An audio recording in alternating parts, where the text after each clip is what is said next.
सत्ता आती है, जाती रहती है, पक्ष विपक्ष चेंज होते रहते हैं। बस नहीं बदलती है तो बेटियों की स्थिति, नहीं बदलती है तो उन माँ-बाप का डर जो अपनी बेटियों को बाहर दूर पढ़ने के लिए भेजते हैं। इस केस में अब हम क्या करेंगे? फिर से कैंडल मार्च निकालेंगे? प्रोटेस्ट करेंगे? कितने दिनों तक? फिर सारी चीजें ना हो। 6 जनवरी पटना में नीट की अभ्यर्थी जो कि नाबालिग थी, संदिग्ध हालत में पाई जाती है। आगे चल के उसकी मौत हो जाती है। पुलिस उसे एक नॉर्मल डेथ बताती है।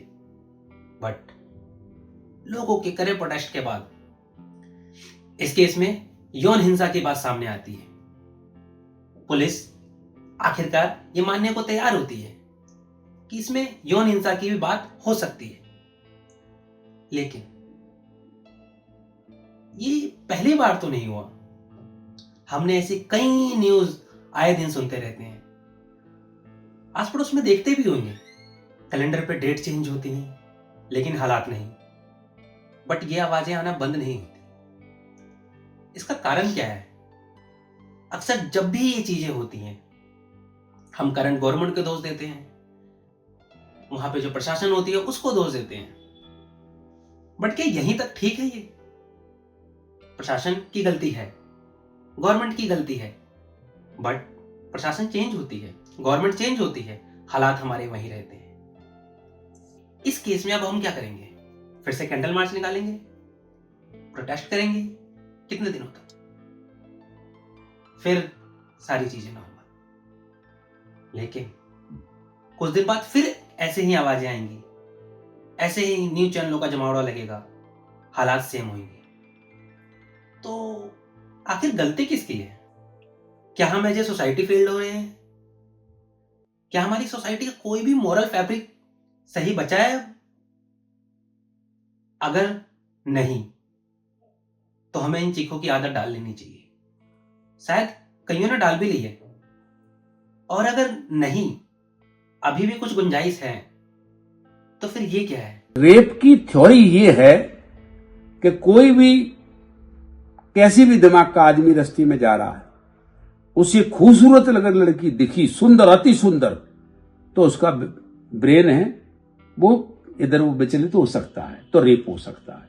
ये माननीय एमएलए हैं कांग्रेस पार्टी से, फूल सिंह बरेल, ये रेप जैसी चीज में भी औरतों की सुंदरता, आदमियों का विचलित हो जाना कहां से ले आएंगे?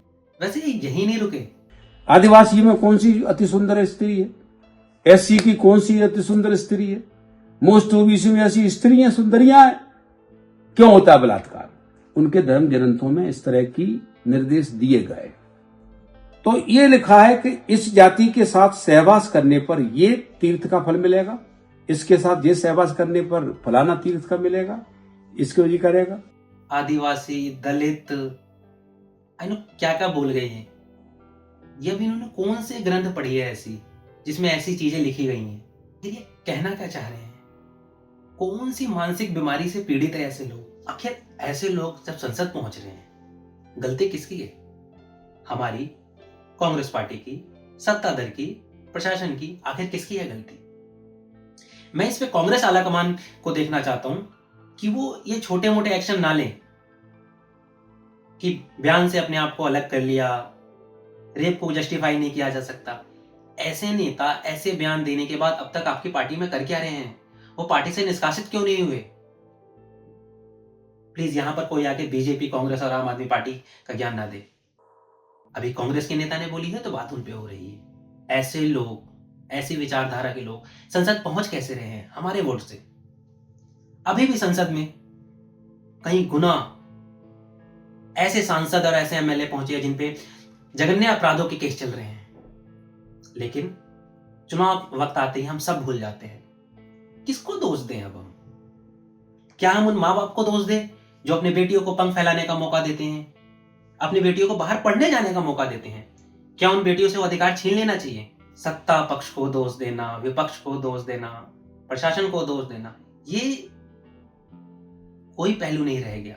सत्ताएं बदलती रहती हैं, फिर क्यों नहीं बदलते हालात? सत्ता आती है, जाती रहती है, पक्ष विपक्ष चेंज होते रहते हैं। बस नहीं बदलती है तो बेटियों की स्थिति, नहीं है तो उन माँ बाप का डर जो अपनी बेटियों को बाहर दूर पढ़ने के लिए भेजते हैं। तो जरा सोचिएगा कि एज ए सोसाइटी हम किस स्तर पे फेल हो रहे हैं।